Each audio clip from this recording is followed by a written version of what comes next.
Good morning. This is Karen with newclevelandradio.net, and it's time for Avoid the Maze. And for those of you listening today, you may recognize the people who I'm talking to because they are a sensation on TikTok and Facebook. Now, Joshua, you are sitting there next to your mother, Betty, and your father, Bob. And Yes. I'm sure this is not something that you thought you'd be doing when you were a little boy, because mom No, and dad probably were just spending their time, showing you off.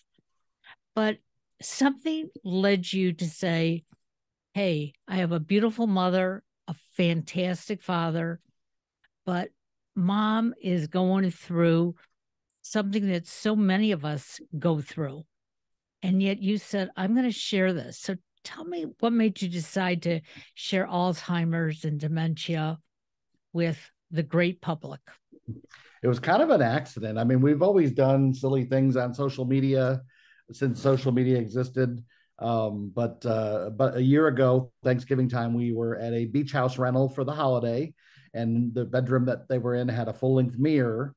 That was kind of something new that we hadn't encountered, and she started talking to herself one night on the way to bed, and I just thought it was cute and captured it and shared it, thinking it would just be something friends and family would see. I'd made some silly TikToks before, all probably had 30 or 40 views of my friends, and that was about it. And in the morning, I think I woke up to 9,000 views, and by the afternoon, I think it was like 3 million or something. So it went very viral, right after posting it.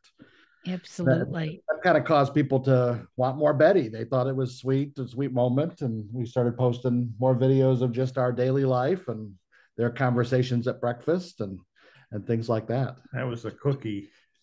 Yeah, Oh, the cookie thing kind of set wave number two off because she wanted a cookie for breakfast. Do you remember you wanted a cookie for breakfast? And I wouldn't let her have a cookie.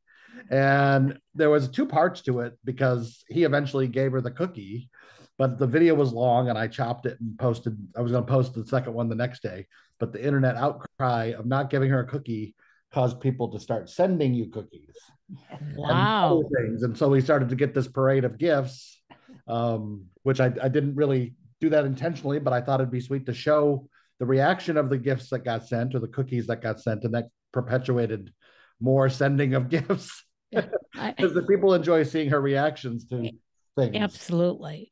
Well, I think the first video that I came across was the one about the cookie. Oh, okay. And it resonated to me because I have a video of my son going to the cupboard and pointing at the cupboard, asking for a cookie. And I remember when my mother in law saw that the first time, she said, your poor son. He wants it. He wanted a cookie so badly. Did you give it to him? And I said, no, I actually did not. And she said, oh, that's so sad. And every time she would come over, she brought a cookie for him. So when I saw that, it was like, this is delightful because it's real life. So, Bob, when did you start to recognize that maybe Betty was just not as coherent as she once was? Was there a day or a situation? Yeah, it started about, I would say, 10 or 11 years ago. Uh, we were the three of us were on a cruise together, and we'd get ready to pack up to come home. And we have important papers sitting in one place, and we were sorting out our clothing and getting ready to pack it. And she started to shuffle things around on us.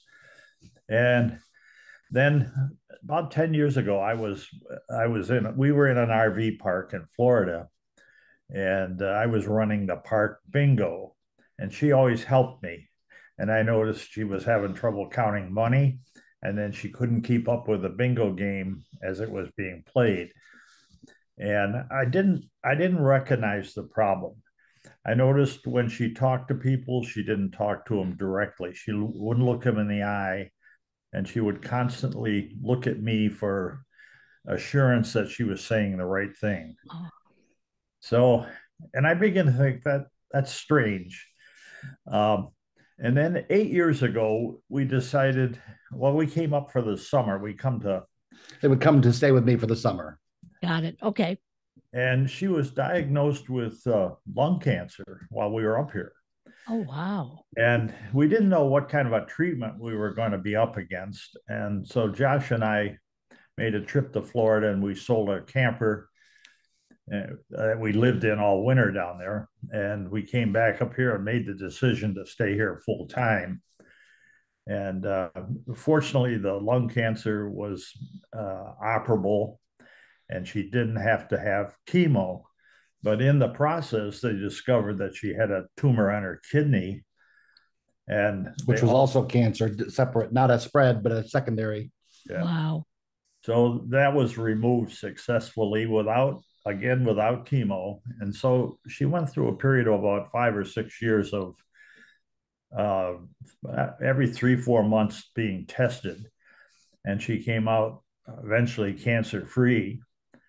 So, but this disease has progressed over those. We saw a decline every surgery. She had, even before those surgeries, she had a hip replaced and a hernia surgery and a colon surgery, and then these other 2 surgeries in probably a 5-year period. Yeah. And so we just went to her neurologist follow-up Friday, and he said he started seeing her officially.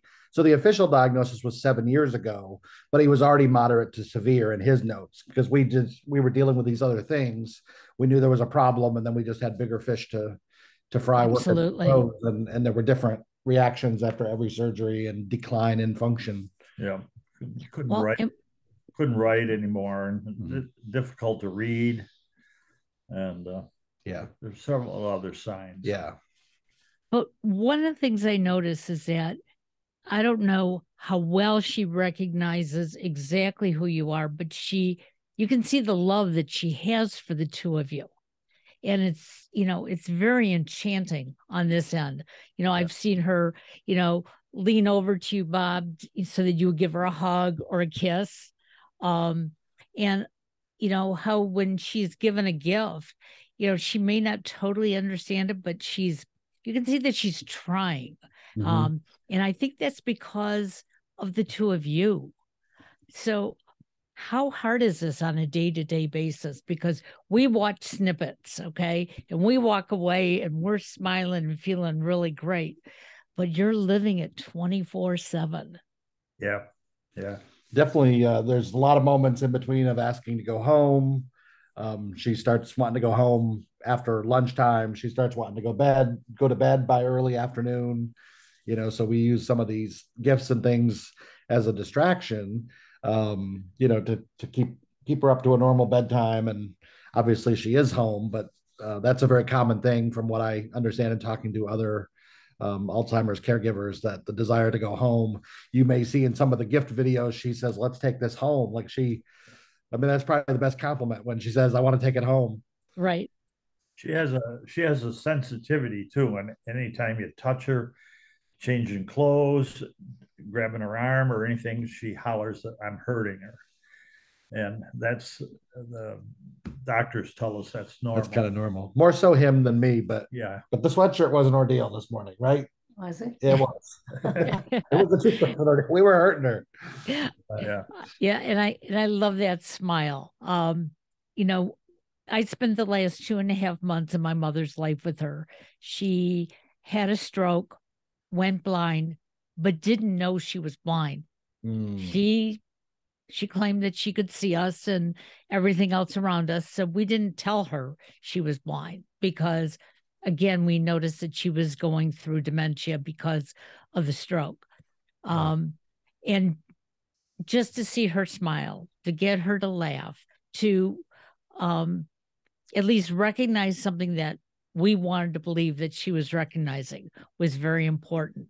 And one of the things I noticed that Betty loves is her puppy.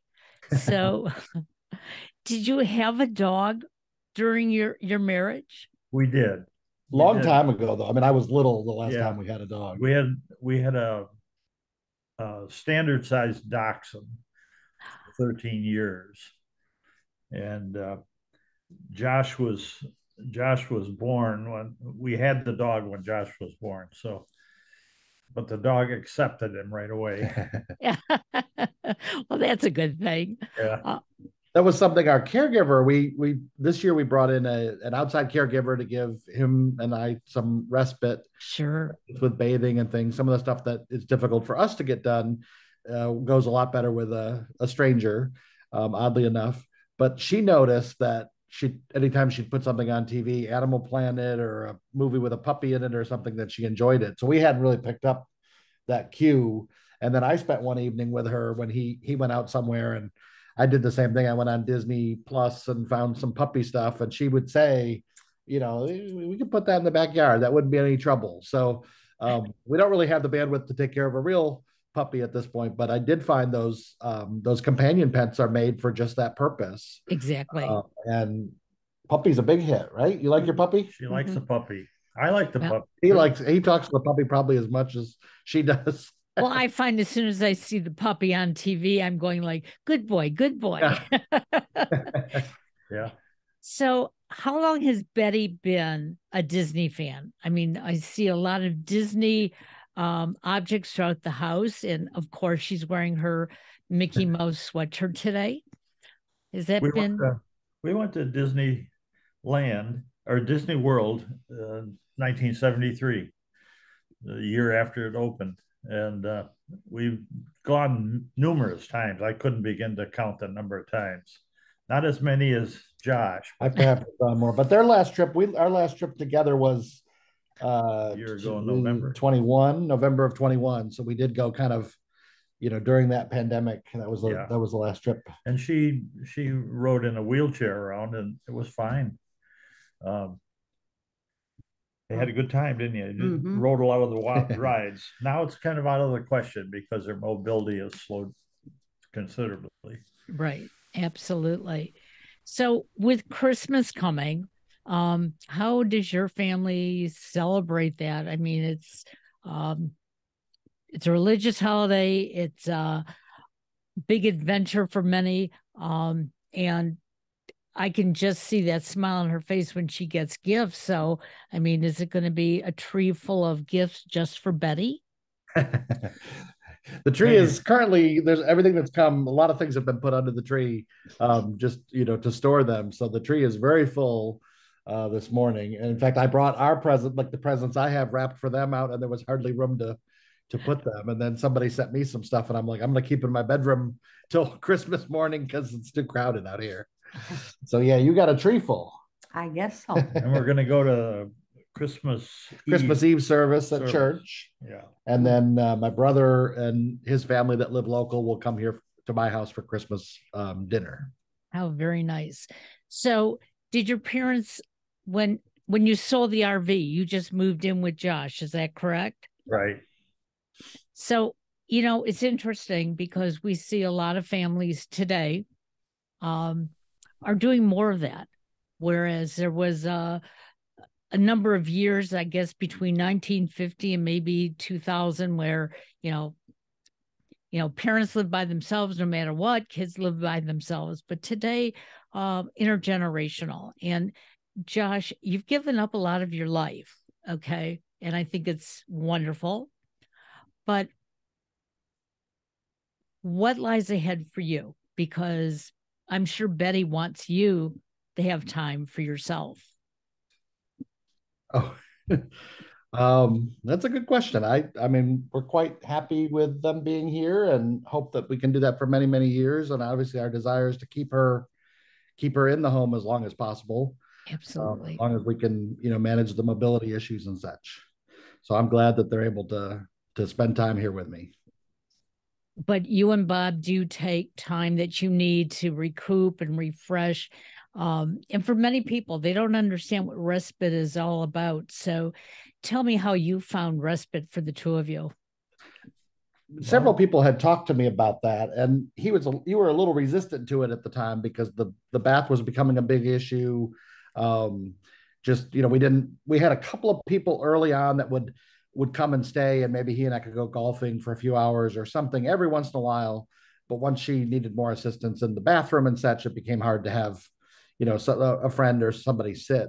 So we sought that out referral, talking to different friends, other people that have been in this situation, led me to a lady who ran an agency who, led us to someone who we enjoy or we think is the perfect person. And That was a year ago in it was in January. January we started it. So it's been a full year now. And we started a couple days a week and now it's 3 days a week. So those are better days because they spend 24. I work at home some, I leave, I do things, I go on trips with my friends or whatever. So, but they're together 24/7. So that little bit of a break, we've noticed that those are better days.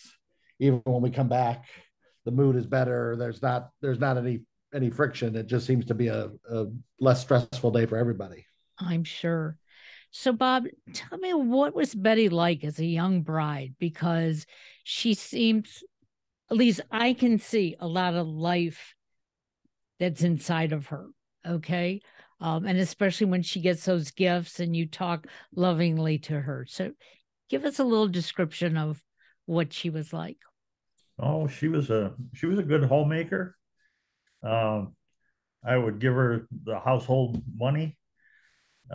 She had a vehicle to drive, and she was a stay-at-home mom. She mowed the lawn and took care of the house and took care of the kids, shuffled the kids to sporting events and scouting. And I was involved in scouting, and she was a good, and she went along with anything that I wanted to do. I liked Wow. I liked the backpack, I liked canoe, and she happily went along. She learned to fish and went fishing with me and camping. Few camping experiences weren't that good, but you had time. Yeah. And we were watching, going to auto racing early on, and we would wind up sleeping in our car for the weekend and stuff like that. Crazy stuff that young people do. So, I know Josh is your son. Josh, you referred to your brother. Is it just the two of you, or are there more children? I have two other sons other than Josh. And one lives locally, and he has two children, grown adults, both boys. And then the other son lives in Charleston, and he's divorced, but he has two grown children, a boy and a girl. And there's a bit of an age difference. So between me and the oldest is 15 years. Between me and the middle is 13 years. So I'm the baby. I understand that because my two boys are 15 years apart. So I totally get it. And even though I'm close to both of them, it's my younger son who is more concerned. It's like, I'm going to have to take care of you someday. And I'm going, I hope you don't, but I appreciate the thought. So as I'm looking at all of you, every once in a while, it looks like Betty is really understanding what's going on. How much do we know that she's picking up? Because Betty, I love you. I think she goes off of cues of people. So I think that's why some of the videos, like if with the attitude that I have when we start, her attitude goes off of ours, right? So I don't think she picks up a lot. We have conversations like this with doctors and other people, and it rarely is a wait a minute, what are you saying about you? Like that she Got it. Any of that, but she remembers some of the things because if I recall a friend several years back, she will remember who it is. But like our son and his wife come up here on Saturday evening usually here for supper, and she starts in that we've got to get out of here. These people have to go to bed, and she forgets that she lives here and that they're visiting. Right.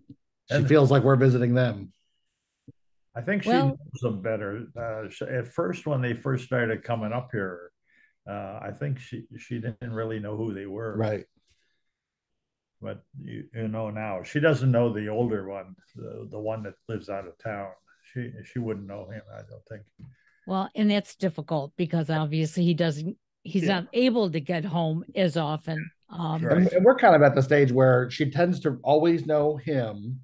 Sometimes it takes her a bit for me. She definitely will know that she knows me, but if I say who am I, she doesn't always or she mixes us up. So I think sometimes we're interchangeable. She'll call me Bob or whatever. Or if I've been out for a while, takes you a minute. What's my name? Do you know who I am? Mhm. What's my name? What is your name? Yeah. Josh posted She was just about to say it. I love it, Betty. You're wonderful. Well, the other day I saw, and I lost the video, and I don't know even how to get back to it, but Betty was sitting there talking about Bob, and she wasn't very happy with him. Do you know what that was all about? Do you remember that? Somebody, it might have been somebody fixed up their high school pictures and like sharpened them and colored them. So he was showing her the picture of this girl on his phone, and she was like, "You got a woman on your phone, enjoy it because it's going away." You know, like she's gonna. So I told her, I says, I've got the same picture in my wallet. And then she got really mad. And I showed her the picture of my wallet. She didn't know it was you. It's a picture of you. Oh. And we've had some a coffee cup come that had a picture of our wedding on it, and another cup that had both of us on it, and she doesn't recognize the right. Well, and that's the little bit of humor that you can sort of laugh about, help get you through the day. So Betty, can you give Bob a big kiss for us? Because I see you're a kisser. You want to give him a kiss? You want to give him a kiss? Sure. Oh, I love it. I love it. Well, I'm hoping that our audience, will watch us on YouTube, even though we are streamed audio, because the three of you are remarkable. And if families would get together and care for each other, it's just, that's what we need to do. And Bob, till death do you part, you have that down really well. He does. He does. And you've got a great son here. 63 and counting, right? 63. Wow. We're just going to hit 39 in February. And my husband every year says, I think I'm going to renew you. And I love that. I keep telling him I'm not sure I'm going to renew him. I didn't know it was renewable. Yeah. Yeah. Well, I wish you lots and lots of love and happiness. And I know that every minute is not as sweet as it looks like on the video, but I just appreciate you sharing with all of us, and enjoy all of those gifts you're getting, Betty. I'm jealous. Lots of gifts. Yeah. And would you give Puppy a hug for me? Yes. I appreciate that. She likes her puppy. I do. Have a wonderful day, and we appreciate all of you. Thank you. Bye-bye now. Bye. Thank you.